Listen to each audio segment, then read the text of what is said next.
remember the first time I saw this movie so vividly. I was in seventh grade and I was at a sleepover, and it immediately just became one of my all-time favorites. I'm curious. So guilty. I'm sorry. I'm just going to say I just feel so guilty because I keep thinking about these young girls who went to see this movie and probably thought, "Holy mother, look at those women!" I mean, it's such an adult themed piece, and I just I keep thinking, what have I done? Corrupted the entire world. No, it was so, I mean, it's such a spectacle and so dazzling and so exciting. And I mean, Cell Block Tango, so empowering, like one of the best, songs of musical Nice. theater history. It is a great number. I'm curious, what was your first introduction to the story and what do you remember about it? Well, it's interesting. I saw the original Broadway production with Chita Rivera and Gwen Verdon and Jerry Orbach in 1975. And it was, so I was 14. So probably like this, in this general vicinity. So imagine me seeing that, there's something about it sticks with you because it's so adult, it's so cutting edge. And the original production was absolutely glamorous and dark, funny, shockingly, shocking, in terms of the sexuality of what was happening on the stage. And it was just, all of it was just thrilling. And I just remember I was such a huge fan of this. In fact, when I went to Miramax at the time, and they wanted to see me because they were interested in a young director doing Rent. And I said, so I went for the interview, and they said, well, so what do you think of Rent? And I said, can we just talk about Chicago, because I know you have it, and I know it hasn't been touched, and I know people have tried, but I have an idea of how to do it. And it was that meeting that got me the film. And I wasn't even, so that's how much the show Chicago meant to me. I had, this is 1975. So I had the album, the record album, the LP, and I just played it out constantly. I could not stop. So I knew it was in my blood. I love that so much. And I watched the commentary with you and Bill Condon last night. And something I was so struck by was how collaborative this whole process was and how you would gather so many teams to conceptualize and problem solve certain things. Why is that sort of approach to filmmaking so important and you think effective for you? Well, I feel it's how musicals work.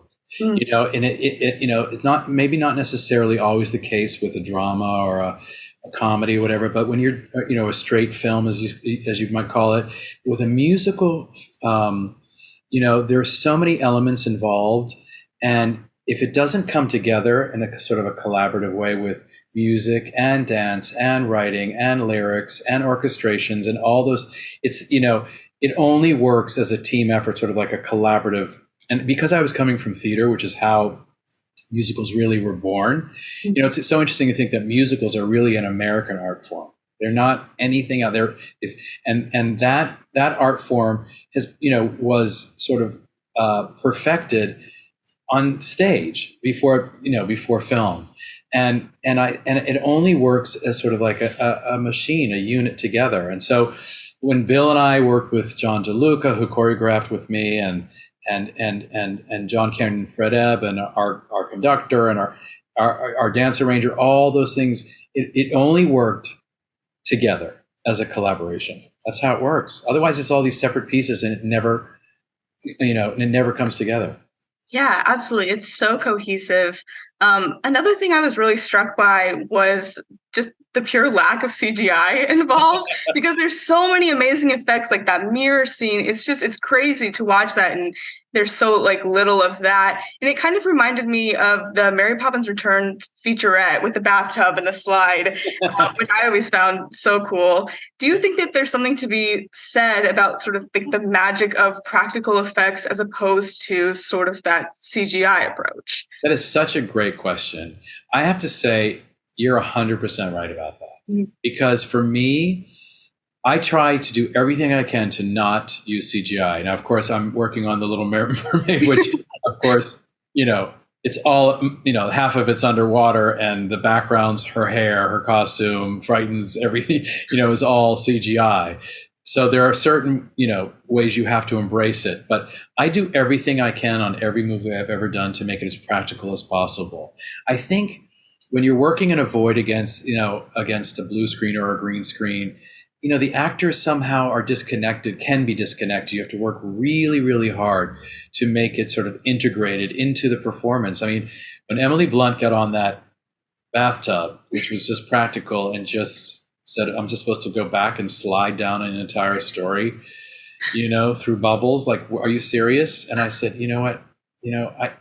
I just remember, I think the thing she says is, what does she say just before she goes into the tub? It's so funny. Here we go, or something. She personally was so scared and excited to do it. And she, we used the first take, of course, because she was just, like freaking out underneath, but excited at the same time. And in Chicago, thank God we had so little CGI. I was coming from theater. I really wasn't aware of how really to work it. We only have some extensions and some backgrounds, but it was all so tangible, so real. And, that made it, I feel as an audience member, you feel that. You can feel it's just all fake and it's just not working. So something feels disconnected. So I always try to do everything practical if I can. Yeah, absolutely. I think it does. I think you can just tell, even if you're not consciously like aware of it as an audience member, there is that little piece of sort of magic in there when it is all really done. You're right. Looking back now, do you have a shot or a scene that you are sort of most proud of pulling off? Because there were, I'm sure, many that had their own challenges. I remember when we were looking at the credits at the end of the movie. I remember my editor turned to me and said, well, what image, because we did a series of images under the credits. He said, what image would you like under your card? And I said, well, I love the Roxie number where, because it's all just in a black void with a black sort of mirrored floor. She's this tiny little, figure in the corner, and it's all sort of a void with black, shiny black. And I know there's something about that I just thought, this feels so cinematic to me when I was filming it. I just thought it felt like I almost harkened back to like the Fred Astaire, Ginger Rogers films with that black, shiny floor and her in white. But that whole number for me was thrilling to create because it was complicated. It was all done with mirrors but I loved, I always try and find a hook into a musical number for myself. And it always comes from the actual material itself, So she sings a song called Roxie about herself. It's the height of narcissism. She's talking about how much she loves with herself and how she loves herself and wants to be a celebrity. It's like, Kim Kardashian on speed, it's like that. It's like, it's sort of like that. And so she, because it's a satire about celebrity, the whole thing. And I thought, it could be all about mirrors and looking at herself and loving herself and sliding down a mirror. And so as soon as I had the mirror idea that came from the actual subject of the actual material, then the whole number just came into place. So that number I'm particularly proud of. Yeah, I can see why. It's a really great number, really great decision on that front. I know that you once said if this were sort of cast in the 60s or the 70s, perhaps like a Shirley MacLaine or a Goldie Hawn might play Roxie. If you had to cast Roxie and Velma today, who would you sort of be looking at to potentially put in those roles? Question. Well, I love Emma Stone. I've worked with her on stage in Cabaret on Broadway. Yeah. She just immediately, I think of Roxie would somehow be hers. I think, you know what I mean? I just feel like she could play that and for the vulnerability. It's not easy actually to find actors who are truly vulnerable that can project vulnerability the way Renée Zellweger was able to, or the way Shirley MacLaine was able to. She's a fragile character that actually kind of turns during the piece to become sort of a ferocious person, aggressive person, and then back down again. It's all about the rise and fall of fame. So Emma comes to mind. It's always with, Velma. I haven't really thought of, Velma's a tricky one because you really have to be a killer dancer for that too. There's some fabulous actors out there. Let me think about that one. I haven't I'm sure it would be somebody fantastic. I mean, No, listen, 100%. you know what? I think we could cast it now because I was saying before actually that, you know, we were sort of the resurgence of musicals, live action musicals, very unusual at that time to do a musical. All the animated musicals were happening, but no one wanted to hear people sing in real life. Yeah. So I feel like because so many musicals have since happened, right? And so now there's more musicals, more people are singing in film, more people are, you know what I mean? More people are dancing in film. And so you go, oh, okay. You know, when I was casting Chicago, it was few and far between. It was like, let's see who can do this. You know, not many people. But I think now actually we would be able to cast it. 100%. I would definitely watch the Emma Stone version. I think that's fantastic. And it's crazy because this was like your first big, you know, feature that you did direct.